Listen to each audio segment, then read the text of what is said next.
আপনারা দেখছেন 24 ঘন্টা ইন্ডিয়া টিভি, সর্বদা সবার পাশে সবার মাঝে।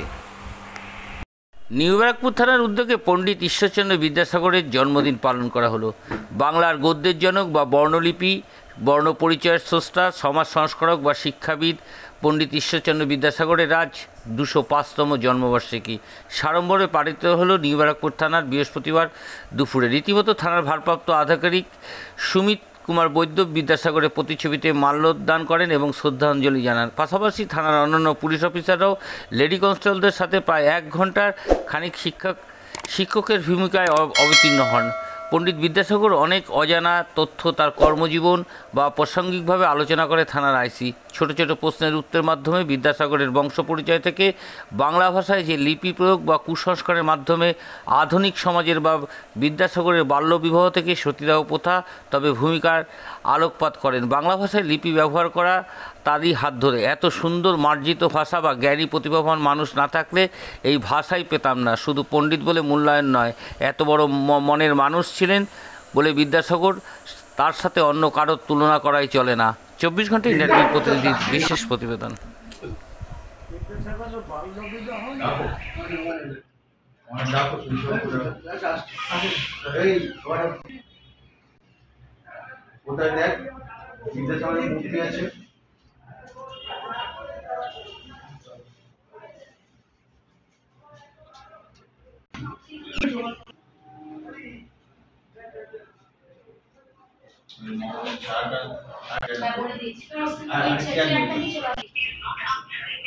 ফোন করে বলো, আমি বললাম ওই গাড়ি বল সবাই দেখি। 26 সেপ্টেম্বর কি? আজকে আমাদের বিদ্যাসাগরের জন্মদিন।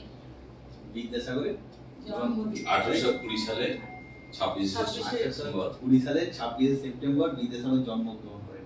কোথায়? মেদিনীপুরে। এই ছোটবেলায় সত্যনারায়ণ একটা কবিতা বলছেন, বীর সিংহের সিংহ শিশু বিদ্যাসাগর বীর, উদ্বেলিত দয়ার সাগর বীর যে সুগন্ধি, সাগরে যে অগ্নি থাকে কল্পনা সে নয়, তোমার দেখে অবিশ্বাসী হয়েছে প্রত্যয়। ঠিক আছে, দেখ বিদ্যাসাগর আমাদের কি কি করেছে? বিদ্যাসাগরকে যদি আমরা ছোট করে মূল্যায়ন করি, বিদ্যাসাগরের কি ভূমিকা আছে আমাদের বাঙালি জীবনে? বিদ্যাসাগরের ভূমিকা আমরা যে ছোটবেলা থেকে যে বর্ণ শিখেছি, সেই বর্ণের প্রথম পরিচয় আমরা বিদ্যাসাগরের কাছ থেকে পেয়েছি, কারণ তার লেখা বই বর্ণলিপি বর্ণ পরিচয়, সেখান থেকে আমরা আমাদের প্রথম শিক্ষা পেয়েছি। আমাদের যে বাংলা ভাষার যে লিপি আমরা ব্যবহার করি, সেটা তো বিদ্যাসাগরের হাত ধরেই এসেছে। সেই বর্তমান যে লিপি, সেই লিপি বিদ্যাসাগরের হাত ধরেই এসেছে। বিদ্যাসাগর না থাকলে আমাদের বাংলা ভাষা এত সুন্দর, এত মার্জিত বিদ্যাসাগর পণ্ডিত মানে ভারতবর্ষে আজ পর্যন্ত আসে।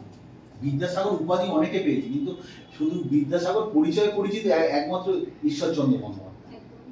বিদ্যার জাহাজ তাই বিদ্যাসাগর।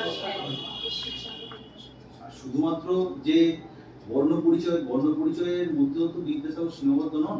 বিদ্যাসাগরের আরেকটা খুব বড় পরিচয় আছে, বিদ্যাসাগর না আসলে সবচেয়ে বড় স্যার বিদ্যাসাগর তো জানি, কিন্তু বিদ্যাসাগরের আসল নাম কি? ঈশ্বরচন্দ্র বন্দ্যোপাধ্যায়। ঠিক আছে, তাহলে বিদ্যাসাগর হয়েছে তার বিদ্যার জ্ঞানের জন্য, আজকে তার নাম বিদ্যাসাগর। ঠিক আছে, বিদ্যাসাগর শুধুমাত্র যে তিনি পণ্ডিত বলে তার মূল্যায়ন নয়, সেটা ছাড়াও এই যে রামচন্দ্রের স্পর্শে যেরকম অহল্যার যেরকম পাষাণ জীবন মুক্ত হয়েছিল। ঠিক আছে, আমাদের এই যে ভারতবর্ষের মেয়েদের, এই যে তোরা আজকে বাইরে ঘুরছিস, করছিস, এটার জন্য এটারও উপকার হলো বিদ্যাসাগর। বিধবা বিবাহ, বাল্য বিবাহ মানে রদ, এগুলো বিধবা বিবাহ প্রচলন, বাল্য বিবাহ রদ, এবং কত বড় মনের মানুষ ছিল ভাবো।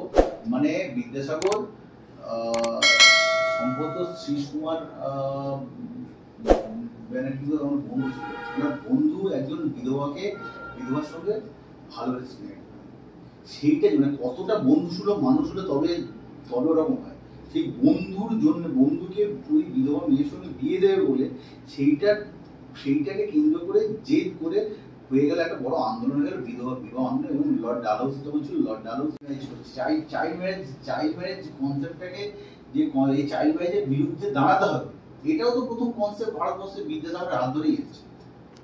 বিদ্যাসাগর না হলে আমরা এই যে আধুনিক সমাজ, আমাদের রামমোহন অবশ্যই আমাদের ভারতবর্ষের প্রথম আধুনিক মানুষ।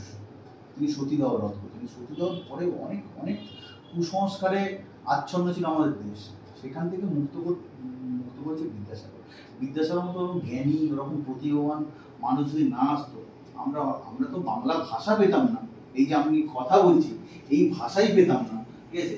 আমরা যে মেয়েদের এখন নারী আন্দোলন হচ্ছে, এই নারী মুক্তি তো অনেক দিন আগে বিদ্যাসাগরের হাত ধরেই হয়েছে।